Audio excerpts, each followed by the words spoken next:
TVS insight অনুষ্ঠানে আপনাদের স্বাগত জানাচ্ছি। আমি শেখ আব্দুল্লাহ। আমরা আজ কথা বলবো একটি সুখবর নিয়েই বলা যেতে পারে। এটি হচ্ছে মধ্যপ্রাচ্যের দেশ ওমান বাংলাদেশের কর্মীদেরকে, তাদের ওখানে যে সমস্ত কর্মীরা ইতিমধ্যেই রয়েছেন কিন্তু বৈধতা নেই, তাদের একটা বিরাট অঙ্ক, প্রায় 96,000 মানুষ, তাদেরকে বৈধতা দেওয়ার সিদ্ধান্ত নিয়েছে বাংলাদেশের বৈদেশিক কর্মসংস্থান ও সংক্রান্ত যে প্রতিমন্ত্রী আছেন আমাদের, উনি গিয়েছিলেন ওমানে। তার কাছেই এই অঙ্গীকার সংশ্লিষ্ট কর্তৃপক্ষ তারা ব্যক্ত করেছেন। উনি দেশে ফিরে এসে এটি জানিয়েছেন। বৈদেশিক কর্মসংস্থান নিয়ে আমাদের দেশে নানান ধরনের সমস্যাও রয়েছে ইতিমধ্যে, কিন্তু এটা একটা সম্ভাবনা আমাদের জন্য, একটা সুখবর।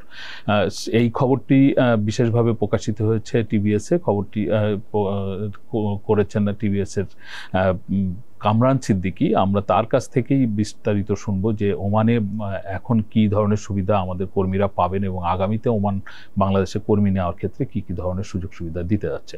কামরান, আপনাকে স্বাগত জানাচ্ছি। আপনার যে স্টোরি, আপনি বলছেন যে ওমানে বাংলাদেশের যে কর্মীরা অবৈধভাবে অবস্থান করছে তাদেরকে বৈধতা দেওয়ার ব্যাপারে একটি সিদ্ধান্ত নিয়েছে, পাশাপাশি বাংলাদেশ থেকে নতুন করেও কর্মী নেওয়া হবে। আসলে কি প্রেক্ষিতে বাংলাদেশের কর্মীরা এই সুযোগ সুবিধাটা পেতে যাচ্ছে এবং সামনে ওমানে কর্মসংস্থানের জন্য আমাদের কর্মীরা কি ধরনের সুবিধা পেতে পারে? জি, ধন্যবাদ আপনাকে। আসলে আপনি জানেন যে মধ্যপ্রাচ্যের যে 6টি দেশ আছে আমাদের, আমরা যে গালফ কান্ট্রি বলি, উপসাগরীয় দেশ, সেখানে আমাদের মূলত শ্রমবাজারের মূল অংশটা গিয়ে থাকে। অ্যারাউন্ড প্রায় 6 মিলিয়নের মতো, 60 লাখ লোক মধ্যপ্রাচ্যে থাকে। তার মধ্যে ওমান একটি অত্যন্ত গুরুত্বপূর্ণ দেশ। আমাদের ওখানে বৈধভাবে এখন প্রায় 7 লাখের মতো লোক সেখানে কাজ করে। এর বাইরে যে 96,000 লোক, যাদেরকে বলা হচ্ছে আনডকুমেন্টেড, তাদের যে প্রয়োজনীয় কাগজপত্র থাকার কথা কাজ করার জন্য, সেটা সামহাও শেষ হয়ে গেছে বা তারা মেয়াদ উত্তীর্ণ হয়ে গেছেন। সেই বিবেচনায় আমাদের মন্ত্রী 3টা দেশ সফরে গিয়েছিলেন, ওমান, তারপরে হচ্ছে সংযুক্ত আরব আমিরাত এবং কাতার।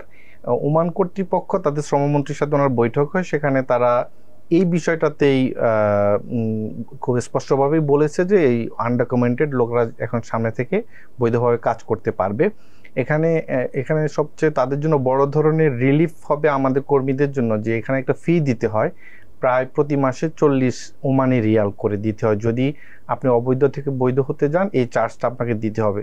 তো একজন কর্মীর বছরে কিন্তু প্রায় 1,44,000 টাকা পড়ে যায় বাংলাদেশি টাকায়, এবং প্রতি মাসে সেটা 12,000 করে।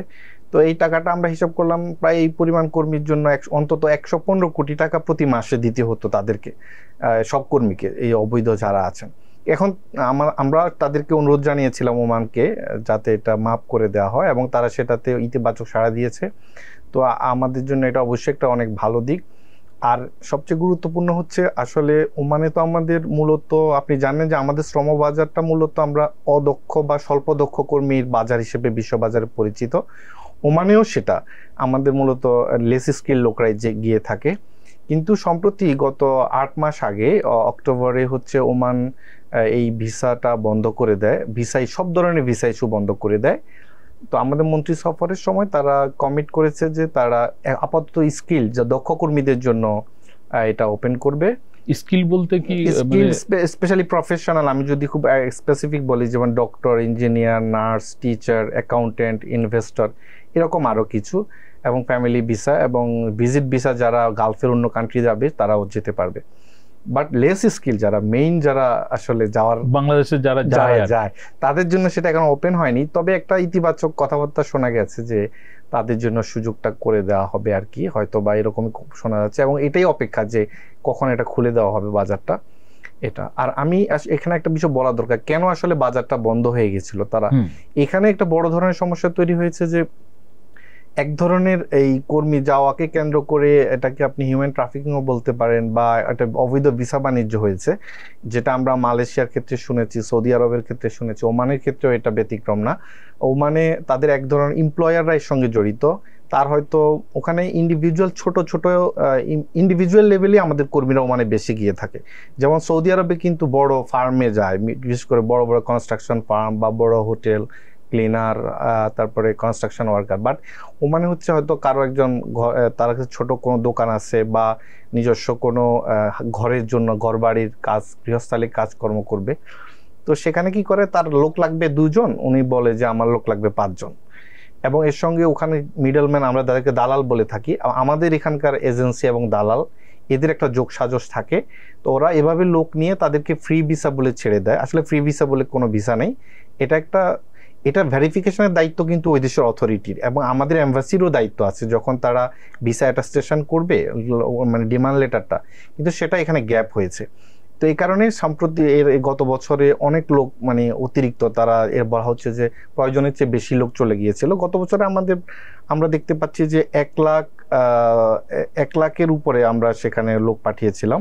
মানে এটা জানুয়ারি থেকে অক্টোবরে বন্ধ হওয়ার আগ পর্যন্ত 1,27,000 লোক আমরা পাঠিয়েছি এই 10 মাসে। তো গত বছর বাংলাদেশ থেকে বহির্বিশ্বে মোট কত মানুষ আমাদের গিয়েছে? 13 লাখ লোক, এবং এটা ছিল রেকর্ড, এবং ওমানে এটা তৃতীয় সর্বোচ্চ ছিল। তো এইটা ওই কারণেই আসলে একটা বড় ধরনের ওভার সাপ্লাই হয়ে যায়, এবং তারা ওখানে গিয়ে অনেকে কাজ পাচ্ছে না, বড় ধরনের গ্যাদারিং হয়েছিল। তো এখন মনে হয় জিনিসগুলো আস্তে আস্তে কন্ট্রোল হচ্ছে। আশা করা হচ্ছে যে যদি এই সমস্যা কেটে যায় তাহলে হয়তো ওদের জন্য ওপেন হতে পারে সামনে। আপনি এই যে বলছিলেন একটা সমস্যার কথা যে ওমান, সৌদি আরব, মালয়েশিয়া, মানে সব জায়গায় ভিসা নিয়ে এক ধরনের জালিয়াতি হয়, এবং সর্বশেষ আমরা মালয়েশিয়ার একটা চিত্র দেখলাম, সেটা আসলে খুবই অবর্ণনীয় এবং খুবই দুঃখজনক। আমাদের দেশের সরকার, আপনি বলছিলেন যে এর সাথে মানে বিদেশি পক্ষও জড়িত, মানে ওমানের পক্ষ অথবা মালয়েশিয়ান পক্ষ তারাও জড়িত।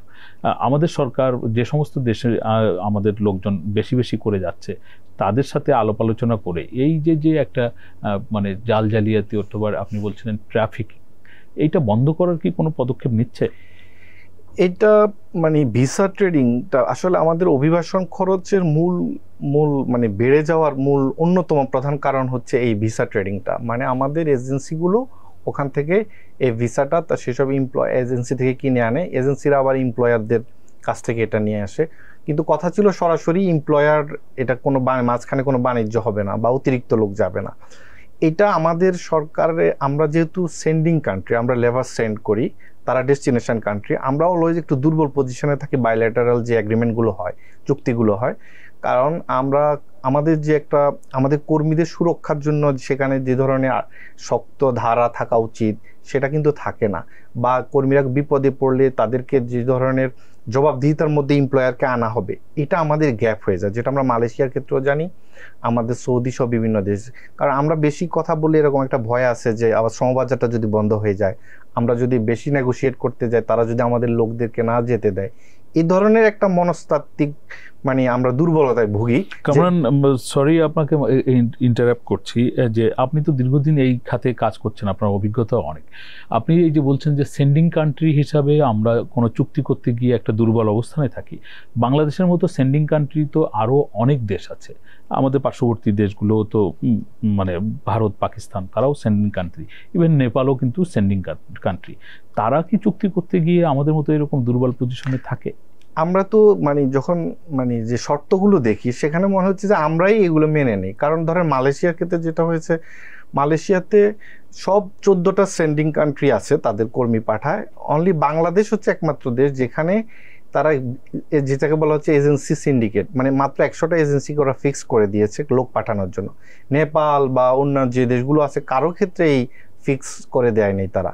আমরা কেন এটা মেনে নিলাম? এটা তো আমাদেরই দুর্বলতা। নেপালের মতো দেশ যদি নেগোশিয়েট করতে পারে, আমরা কিন্তু এটা আমরা বলবো যে অবশ্যই ক্ষেত্রে আমাদের দুর্বলতা আছে। দুর্বলতা নাকি আমাদের এই সংশ্লিষ্ট যারা থাকে তাদের কোনো অভিসন্ধি থাকে? অভিসন্ধি তো অবশ্যই, কারণ তারা মালয়েশিয়ার এই জিনিসটা চাপিয়ে দিয়েছে তাদের কর্তৃপক্ষ, এবং আমরা সেটা মেনে নিয়েছি। এবং এই ক্ষেত্রে যে সিন্ডিকেট হয়েছে 100টা এজেন্সি, এখানে দেশি বিদেশি মানে মালয়েশিয়ান এবং আমাদের এখানে এক ধরনের এটা নেগোসিয়েশন আছে এদের মধ্যে, যেটা হচ্ছে ডার্ক নেগোসিয়েশন বলতে হবে। এই কারণেই হচ্ছে ফাইনালি আমাদের সাফারিংসটা আমাদের কর্মীরা ভুগেছে। তো আমি বলবো যে এই ক্ষেত্রে আমাদের দূতাবাসগুলোর উচিত হচ্ছে আরও অনেক বেশি এই যেই কাজগুলো আসে, ডিমান্ড লেটারগুলো আসে, এগুলো সত্যি বা অর্থে তাদেরকে যাচাই বাছাই করা যে এগুলো বৈধ কাজ কিনা, সত্যি কাজ কিনা, ঘুরে আসা। এবং এক্ষেত্রে আমাদের দূতাবাসগুলোও কিন্তু ওয়েল ইকুইপ না, তাদের কিন্তু জনবল অনেক কম। ওখানে যে দূতাবাস বা শ্রমিকদের কল্যাণের জন্য যারা কাজ করে, মাত্র একজন লেবার ওয়েলফেয়ার কাউন্সিলর আছেন। একজনকে দিয়ে তো এটা সম্ভব না, ওখানে কয়েক মিলিয়ন 60 লাখ লোক থাকে। একটা দেশে 10-12 লাখ 20 লাখ লোক থাকে। তো এটা যদি ওদেরকে আরো শক্তিশালী করা যায়, তাহলে ওমানের ক্ষেত্রে এই সমস্যাটা যেটা হয়েছে, অনেক লোক গিয়েছে, সৌদি আরবের ক্ষেত্রে একই সমস্যা, মালয়েশিয়ার ক্ষেত্রে একই সমস্যা, সমস্যাগুলো এতটা প্রকট হতো না যদি আমাদের নিজস্ব রিসোর্স শক্তিশালী হতো। ধন্যবাদ কামরান আপনাকে। এতক্ষণ ধরে আমরা কামরানের কাছ থেকে শুনছিলাম যে আমাদের দেশ থেকে বিদেশে শ্রমিক যাওয়ার ক্ষেত্রে কোথায় কি ধরনের সমস্যা হয়, পাশাপাশি বিদেশে আমাদের যে দূতাবাস রয়েছে সেখানেও বৈদেশিক কর্মসংস্থানের যাচাই বাছাইয়ের ক্ষেত্রে কর্মী সংখ্যা অত্যন্ত কম। কামরান বলছিলেন প্রত্যেকটা দূতাবাসে একজন করে কর্মী থাকেন, কোনো কোনো দেশ লাখ লাখ কর্মী নিয়ে থাকে। আসলে একজনের পক্ষে এত বেশি ডিমান্ড লেটার অথবা ভিসাগুলোর যথার্থতা যাচাই করা বেশ কঠিন হয়ে যায়। কামরান মনে করে যে এই ধরনের জনবল আরও অনেক বাড়ানো উচিত। আমরা আশা করি সরকার সেই ধরনের পদক্ষেপ নেবে। পাশাপাশি দেশের ভেতরে যে সমস্ত সিন্ডিকেট তৈরি হচ্ছে বা যে সমস্ত এজেন্সি মানুষের কাছ থেকে টাকা নিয়ে সময় মতো তাদেরকে বা যথার্থভাবে পাঠাচ্ছে না, তাদের ক্ষেত্রেও প্রয়োজনীয় পদক্ষেপ নেবে। আমরা ওমানের ক্ষেত্রে যে সম্ভাবনা তৈরি হয়েছে সেই সম্ভাবনা যাতে ঠিকভাবে কাজে লাগানো যায় সেটা আমাদের প্রত্যাশা। আমাদের আলোচনা আপনাদের ভালো লাগলে আপনারা শেয়ার করবেন, লাইক করবেন। আপনাদের সকলকে ধন্যবাদ।